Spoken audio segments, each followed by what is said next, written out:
All right, and we are live with another episode of Mentor Minutes. I wanted to start this episode out with a big shout out to all of those that have taken the single step leadership challenge for this week of tackling your first 15.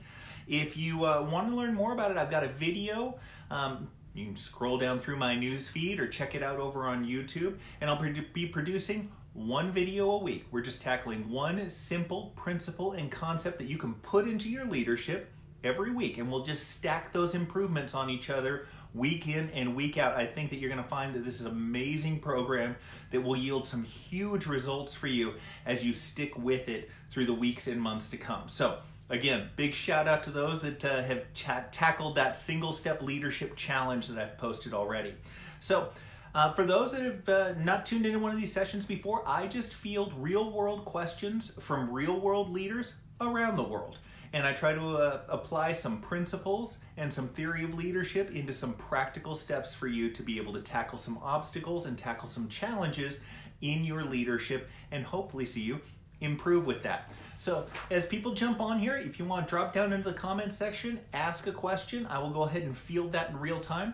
In the meantime, I do have some questions that I received offline. So as a good reminder, if you have something that you want to kind of keep yourself anonymous, you can always private message me through Facebook.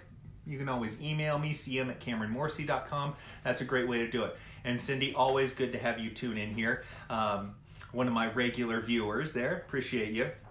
First question I received offline after yesterday's session, and it is, how do you address your line manager if you note that she is not taking the right approach with subordinate team members who are not being as productive as one would wish, but her approach is actually demotivating them further? Good point.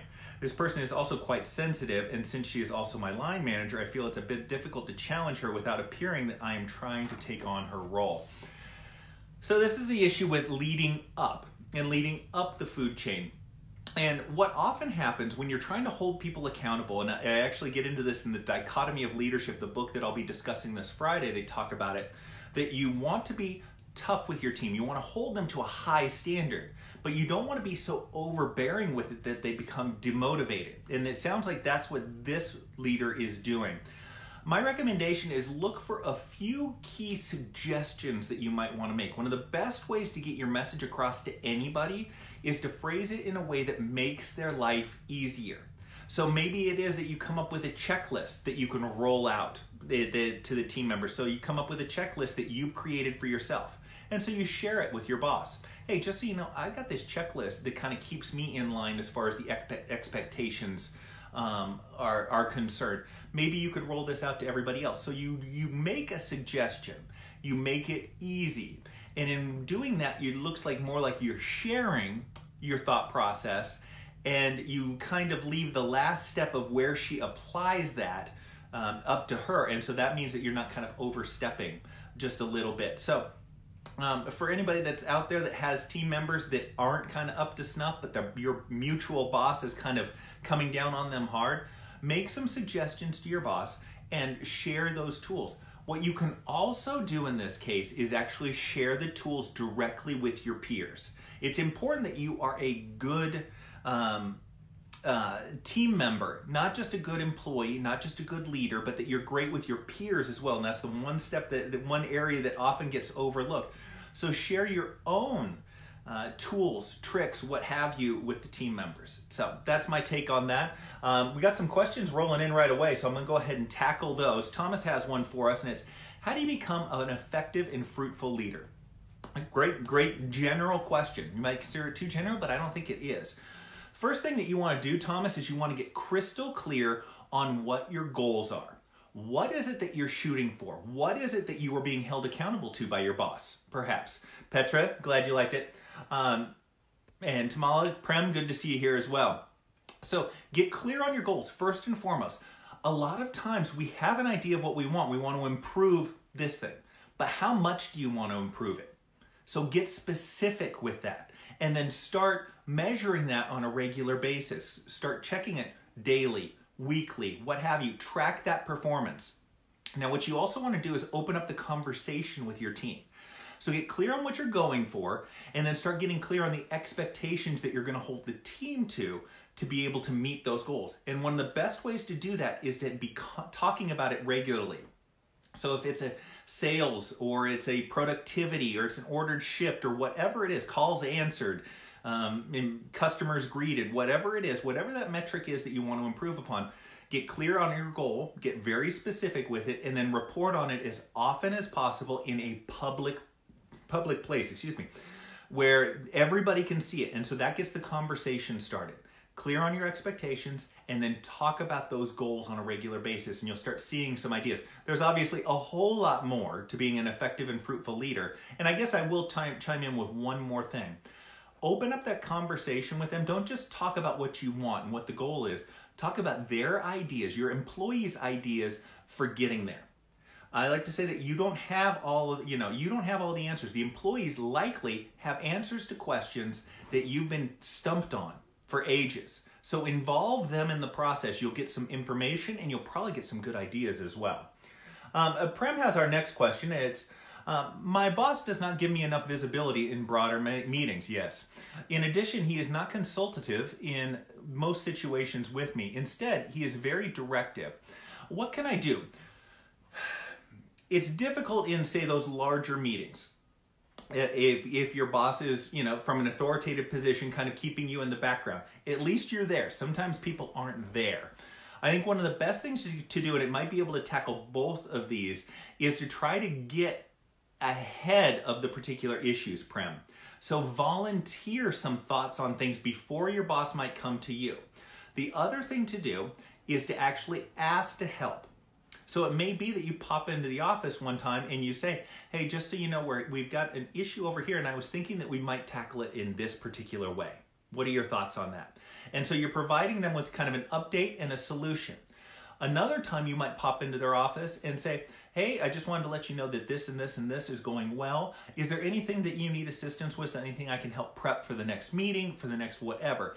In this way, you are being a resource to them. And I'm sure you're already a big resource for them, but this kind of calls that out just a little bit.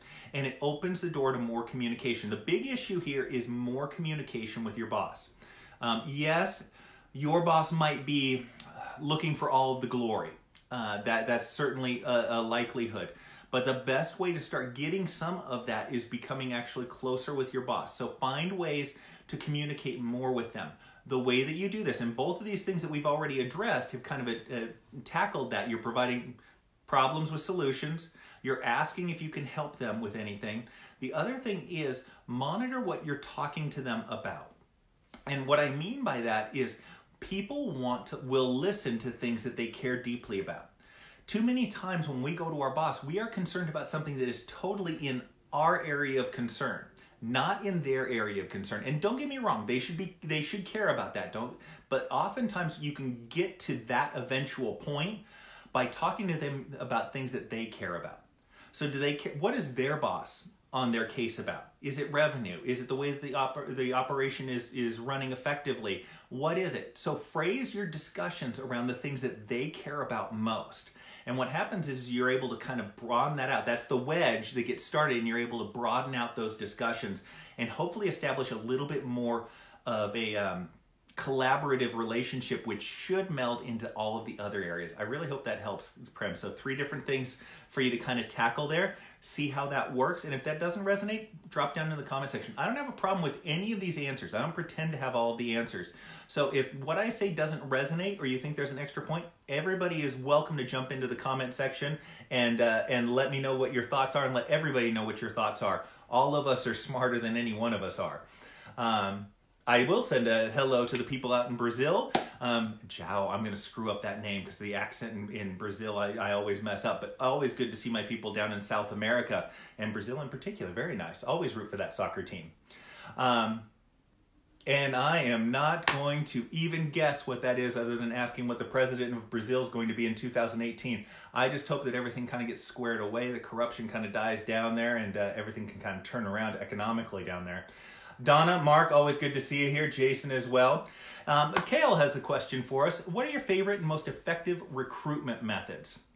I'm a big fan, and I've got friends that are in the kind of the recruitment industry, and so they will always, they always talk about, I'm going to tackle that next. I always like hitting the job boards. So here in the States, it's Monster, it's Career Builder. Hit them both with the job that you're looking for. The big thing is realize that you are selling the job that you're looking to fill. And what I mean by that is you don't sugarcoat anything. What you do is you magnify the importance of it. You get really clear on why. Too many times you throw out responsibilities, that sort of thing. I want to talk about objectives. What is the objective of this position? Is it going to increase revenue? Get specific. If you want people to upsell, you know, expectation of upselling on each reservation call. That might be something that's on responsibility. Change it so that it is upsell on 10% or more of all calls that come in. Get specific about it. You want the job to seem really important. Too many times we water down the job because we want a large pool of applicants. We don't want to scare away applicants. You want to scare away applicants because you're going to scare away the wrong applicants. The good people are the ones that are looking for a challenge, and that's how you want to position your job. So make sure if you need to make a change to the title so that it's a little bit of a sexier title. I get it. Might not be in your ability to do so, but do that. Change the responsibilities. Talk about the accomplishments that you're looking for and get really clear on that. So I like to cast a very wide net, Cale. And what happens is you might get 150 resumes for an entry-level position. And of those, only 10 or 12 of those might turn into interviews. And of those, only 1 out of every 6 or so actually gets somebody that you might want to hire. It's a numbers game and it's tough in that regard, but that's the way that I position that. The other thing, and this is what my recruitment people talk about all the time, and that is always be looking and always be recruiting. Talk to your friends who are in other industries. Talk to them about people who are great. Who are you looking to move up into a supervisor position? And you may have an opportunity where one of your friends can direct you to somebody who is going to be great. That's another way to do it. Work the network as much as possible. I'll also put out to people that are on my team. Do you have anybody who's looking to make a change who you think would be great to work here? It's awkward sometimes to have those discussions, not hire somebody or even to hire somebody, but work the network as much as possible. It's important out there, especially here in the States. The job market's really tight right now. You want to have some people that you are interested in bringing on board. That way, when you have somebody that does move on, you have a couple of calls that you can make. You may not even have to post anything because you've already got some people on board. I hope that helps you out, Cale. I know it's not necessarily fun. It's a long, ugly process bringing somebody in. But if you take a couple of those steps, it can often be a little bit easier. Kim from LA, very nice. My Seahawks play the Rams this weekend, and I'm sure we are going to get absolutely crushed. So best of luck to me on that, not you, Kim. Cindy's got our next question, and it's, I have found that the exterior project managers are too lax when it comes to safety in the workplace. Eek. I am a huge supporter of occupational health and safety. I have stopped work on their sites with great displays of disapproval from those managers. They need to be accountable to everyone working with us. Suggestions on how to approach it. First, I want to say pick your battles to start out with. So start with a couple of obvious ones, Cindy. Whatever the most egregious safety violations and whatever ones are most easily addressed. So, you have the why, obviously the why. The issue is always the impact. So I can put on a safety harness and set up the ropes to go up on the roof of something, but that takes a bunch of time and I never fall, so that's not a problem. Find ways that it can be quick and easy for people as much as possible. When it's quick and easy, they will follow along with it. So look for those opportunities, but start small, okay? So start with, pick a battle, here, there, wherever, whatever is the simplest, smallest, easiest thing to address and get that one in place. And then move on to the next thing, and then the next thing.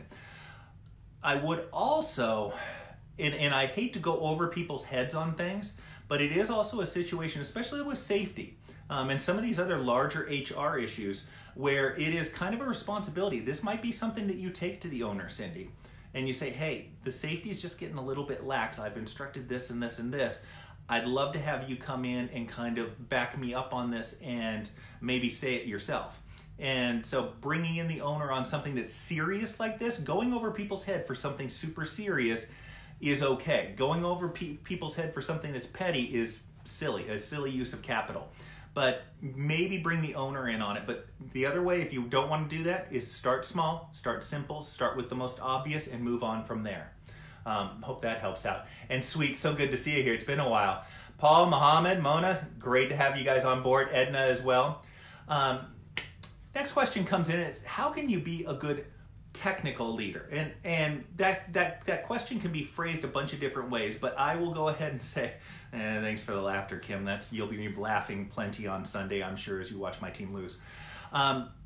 If you're talking about a technical leader, so if you're talking, I'm going to take this question in the realm of a technically minded corporation. Let's say you're managing computer programmers, for instance. Let's go with that route.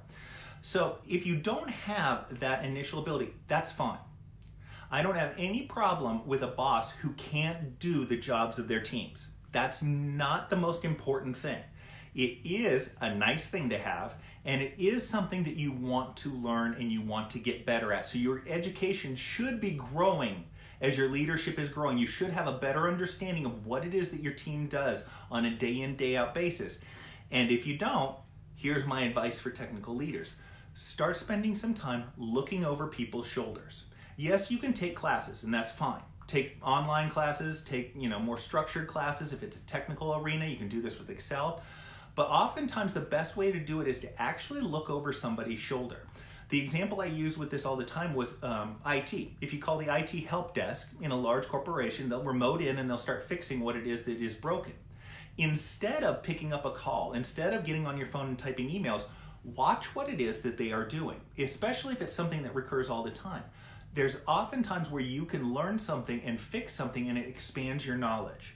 Way back in the day when I was running call centers, I could actually program a phone switch because I looked over people's shoulders while they were fixing problems, and I understood the 10 simple commands that did most of the stuff, that whole 80-20 principle. But looking over people's shoulders is something that is huge and gets very applicable. So it isn't just book smarts, it's practical smarts because it's dealing with your programming. So get in the habit of looking over people's shoulders. Get in the habit, if you want to if you want to work on your technical aspects in your leadership, get in the habit of being curious. How does it work? Open it up in the source code. Go into it, have somebody just bring it up. It doesn't have to take a ton of time, but just giving yourself some exposure starts building that. For everybody else out there, whether it's a technical job or not, again, you should be increasing your knowledge as you move along in your leadership of how your team is working and kind of the nitty-gritty. This isn't for micromanagement purposes, this is for proper management purposes. So you should be looking over people's shoulder. Maybe 1 hour a week is what I usually recommend. 1 hour a week where you do a deep dive into a process. You look at how 3-4 people process an order. You look at how the warehouse does something for an hour and just get an understanding. You may not get any takeaways from it, but you'll get a little bit. And you'll also reaffirm that the way that it's functioning is the way that it's supposed to be functioning, the way that you thought it was functioning all along. So that's a good thing to get into, and I hope I got to your question there. Mohammed has a question or follow-up. What about people who are resistant to changing something in their job description, from sales and collections to only collections? You have to get in touch with the why, Mohammed. Why is it that this change needs to take place? Why is it that we're looking to move this over to somebody else? What's the reason? There can be lots of reasons. In growing corporations, what happens is there's kind of a jack of all trades, but as the company grows, you get more specialists. And so that may be a reason. It could be that the sales aspect of things is diminishing, that there isn't as many sales calls or as much sales responsibilities, so we want to focus people on collections, that sort of thing. But with any change, the first thing that you have to do is ask about the why, or answer the why. Why is it that this change needs to take place? The second thing that you want to do when you're comfortable with the why is then almost toss it aside and ask for their feedback. So what is the why addressing? Okay, well, we want more specialists because we're growing. Well, don't you want to have people that can look at different areas? You want to open it up to the employees so you get their feedback. The most important thing with change is to have your team involved in the change. The more involvement somebody has in a change, the more commitment they're going to have to the change. So you want to bring the person in, maybe have them type up the job description. Well, what is it that you want to do in this role? What would make this better? What do you think we should do in this situation where we need to maybe cut costs, or we need to, increase staffing, that sort of thing. So bring them into the discussion. That will highlight their concerns, which you can then address, but hopefully you'll be able to take some of the things that they say, work that into the job description, then they can take ownership and they have buy-in for it, Mohammed. So get really clear on the why this needs to take place, and then bring them into the discussion and get their feedback on what they think will work, what they think won't work, what they're resistant to, and what they're on board with, and what might make it better. Talk through the employee. More involvement gets more commitment to any of these. Zishan, so good to see you here. And Wesley, any plans for another book? I always appreciate you giving me the shout outs for the books. I do not have any plans for another book right now. I'm working more with video, with these live sessions, doing mentoring. That's kind of my focus right now, is being able to answer questions on the fly in real time where people can put it into place right now. I think that is something that really hits with what I like to do and has a lot of impact for people out there. So that's what I'm really focused on right now. Side note, I'm actually kind of working on a fiction book right now, just playing with it as kind of a side hobby right now, but no plans for a big book right now. The one thing that I would point people towards is my single step leadership program that I'm starting. So I started a video, it's up on YouTube, it's on Facebook, put it up there on Tuesday. Every week, one simple process that you can put into your leadership to improve it. And so week in, week out, we're just gonna stack simple things on top of one another, and what you're gonna see is you start getting compounding benefits from that. So that's my big focus right now. Appreciate the call out, Wesley.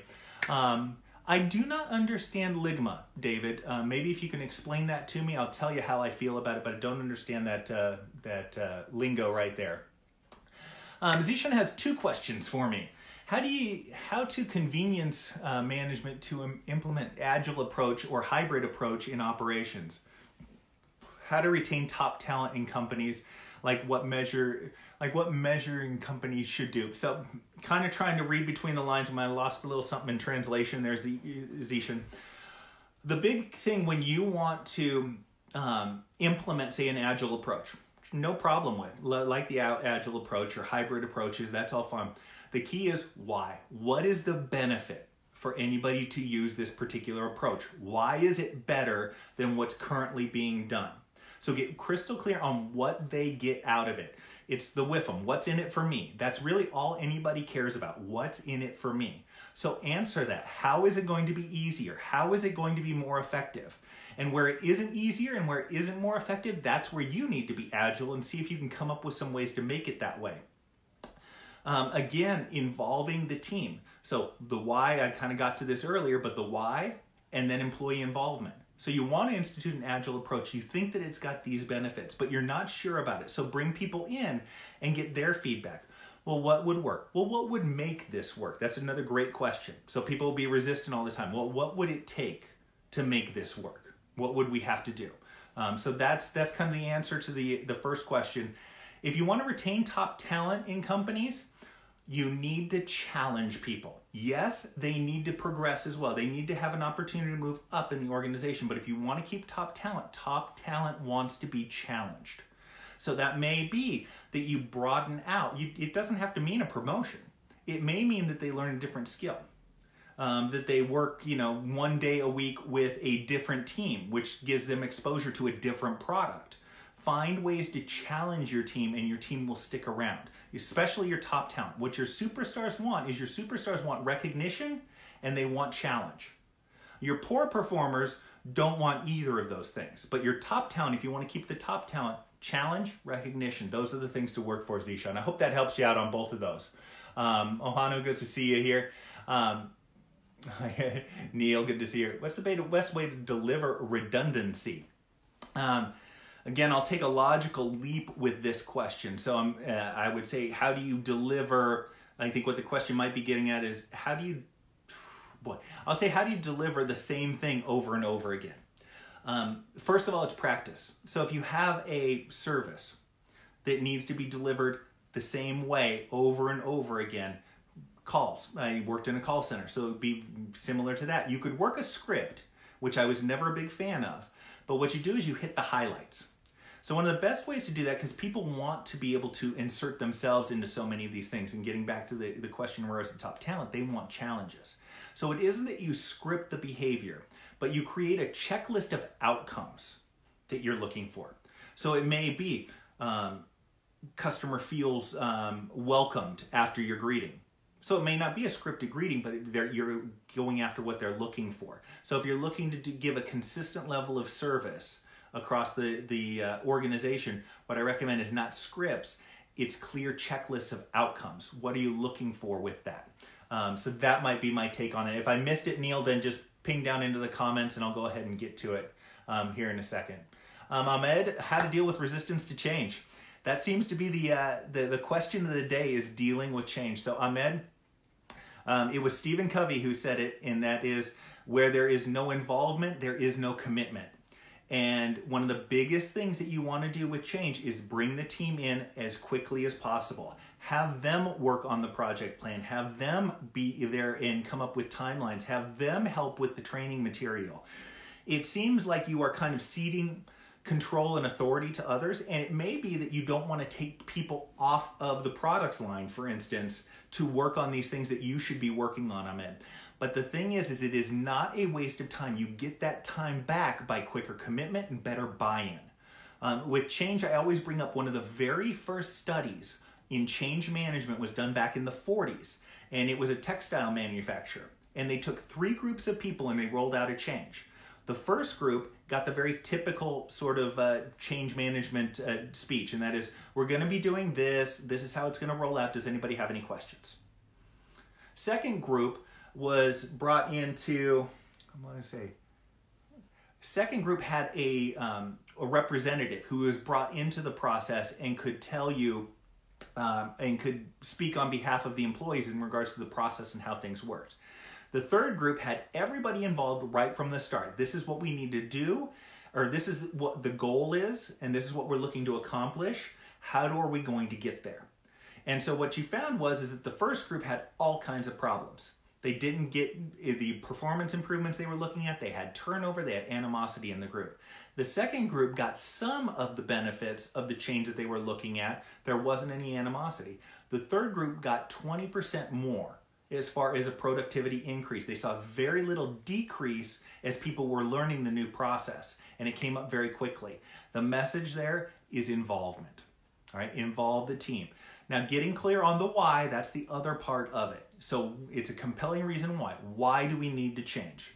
Well, we need to change because we need to increase the amount of revenue, decrease the costs, improve the efficiency. Well, why does that need to take place? So that we're in a better financial position, so that when we can weather a downturn, so we don't have layoffs, that sort of thing. Whatever the reason is, get clear on that. And David still don't got it, still don't have it. But I have to jump into a meeting. I'll watch the recorded post later.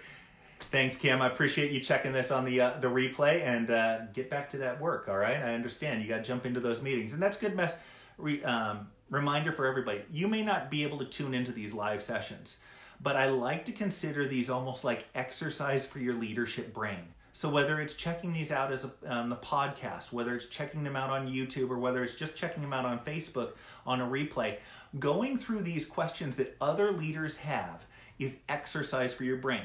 Yes, you may be able to make a tie-in to what you're currently struggling with or working on right now, but it's also just something that gets you thinking, so that when you have a situation like this come up in the future, then it is something that you can just, pull right out of your memory bank. So good. I like to think of these as good exercise for you and for your leadership. Next question comes from Ahmed, and it's, what should you do with one who is a real talent and of great potential but has 2 main areas of development, active listening and focusing? Multitasking seems to be a real issue, in addition to always not being able to be accountable, and always has an excuse or a talk over and over again, pointing it out, but seems not anything can help. Please advise. So when you talk about active listening and focusing, there are 2 things that are absolutely essential. You want to prioritize. Multitasking is almost always about priorities. And if you can bring focus to something that's highly important. If you're working on something for the CEO, well, then that's going to be something that you're going to be able to apply more focus towards. So what I would look to do, Ahmed, is I'd look to bring that focus in and bring those priorities in.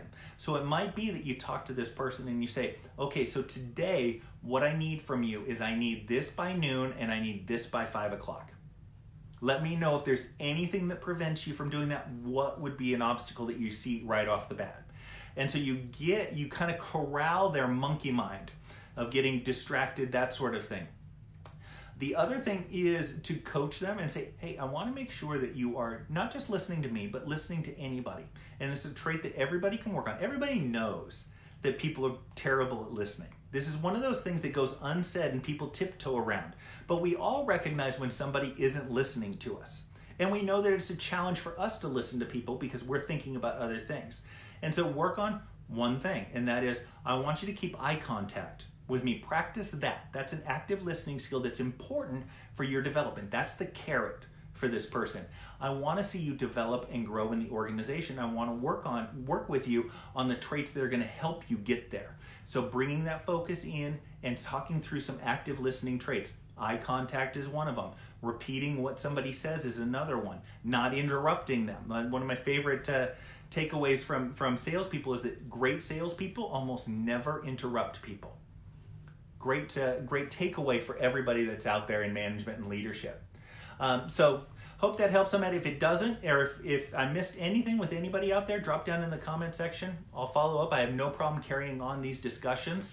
I do have a couple of questions that I wanted to get to that I received offline.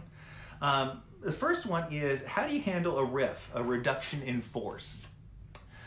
So in those instances where you have to give bad news and reduction of force, you have to lay off a bunch of people. A couple of things is it's important to bring everybody into the discussion as much as possible. So it may be a full team meeting where you say, hey, just so you know, sales are down, whatever, we're going to have to cut 15% of the staff. And it may be that you actually do you need to have that discussion ahead of time with everybody. So just so you know, we're going to have a reduction in force. This is the reason why. These are the steps that we're taking. This is how we came up with the decision on who was going to, leave and not leave. What you get is you get really transparent with people and you feed them a ton of information. The biggest mistakes that happens when you do mass layoffs, let's just call it what it is the rumor mill starts up. And management doesn't often want to have that discussion as to why, or have further discussions as to what's going on, how these people were decided. And so what happens is it breeds a ton of fear. People are concerned that they're next. They need to know that if you're doing it based strictly on seniority, well, then half of your team isn't going to worry because they know they've been there forever and they can point to a dozen people that have less seniority than them. So get transparent as much as possible. The people who are going to get the bad news, this is just kind of prepping them for it. They know it's coming, immediately follow up on that on a timely basis.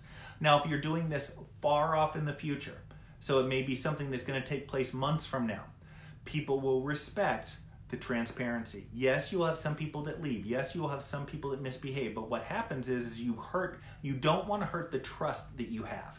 And a reduction in force is a test of that trust in leadership. So you don't want to diminish that trust any more than necessary. So if you lie to people and say, okay, this is it, when you know darn good and well that you're cutting another 10% of people next quarter, that's not something that's going to engender trust. It's going to engender more fear down the road.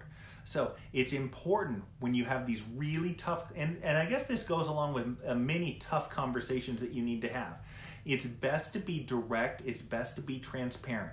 If you try to sugarcoat things too much, if you try to dance around it, then you come across as disingenuous, and that affects the trust and your long-term results that you're going to be looking for down the road. So that's my take on reductions in force. How do you handle a manager that knows nothing about the business he is trying to manage? That's kind of the flip side of a question we received earlier today. To kind of reiterate, great leadership doesn't require you to understand the nitty-gritty details of what everybody does. It certainly helps, don't get me wrong, but it doesn't require it. But what you can do is you can, from a manager standpoint, you can start feeding them some of the important information. Hey, just so you know, we do this because of this. No judgment, just letting you know why. And so you just slowly but surely start building up that information with the why and the reason certain things are done. And that builds up their technical expertise and their understanding of the business. That's you being a good follower. And lest everybody forget, it's just as important for us to be good followers of our bosses, be supportive of them, magnifying their strengths, minimizing their weaknesses, supporting them when they need support, as it is for us to do all of those things with our employees. You have 3 roles in your company as a leader. It is to be a good employee to your boss, to be a good peer to those that are around you and are at the same level, and to be a good boss to those that you serve, that are employees of yours. So be mindful of all of those areas, but you can feed your boss with the why and the reason behind the way certain things are done. And be open to feedback that things might change. There's always improvements that can be made in every single area that you face. So I'm going to tackle one more question here that I received offline. If you do have any questions, drop down in the comment section. I'll answer them pretty much in real time. Next one is, how does one manage a team member that is passive aggressive towards female leaders? Passive aggressiveness is, I equate it to a form of bullying. And that is, what you want to do is you want to confront a bully. A bully will always stand down. And so when you see passive aggressive behavior, call it out. Hey, just so you know, when you phrase something like that, it can come across as arrogant, disrespectful, whatever it happens to be. So call that behavior out first and foremost. Let them know what it feels like or can feel like if you want to be a little bit softer with it. And what that does is that opens up the discussion. That's your starting point. That creates that first wedge where you can open a discussion. Now, first of all, when people are called out on their passive aggressive behavior, just like bullies, half of them will back down and you won't see that behavior again. It's a way for them to get away with snide comments, shall we say. But what you can also do is you can also start calling it out more directly. Hey, we talked a couple of days ago about when you do this and it can come across like this. Maybe I would suggest that you do it this way instead. And so you provide them then with a suggestion. The third thing is saying it needs to stop. And so you open the discussion, you provide alternatives for them, and then you start coming down on the behavior just a little bit more.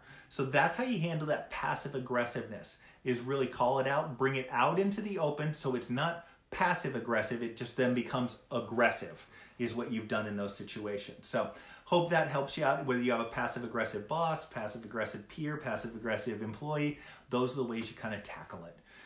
So with that said, I'm going to go ahead and sign off for today. I did want to give a shout out this Friday at noon. I'm going to be talking about The Dichotomy of Leadership, the brand new book by Jocko Willink, who was the author of one of my favorite books of the last few years, Extreme Ownership. So I hope you tune in 12 noon Pacific Standard Time on Friday.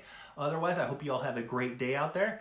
And if you come into this late and you have a question for me, direct message me, drop down into the comments below, or you can always email me, cm@cameronmorsey.com. So happy to be able to help you all out, and you guys have a great day. Thanks so much. Bye-bye.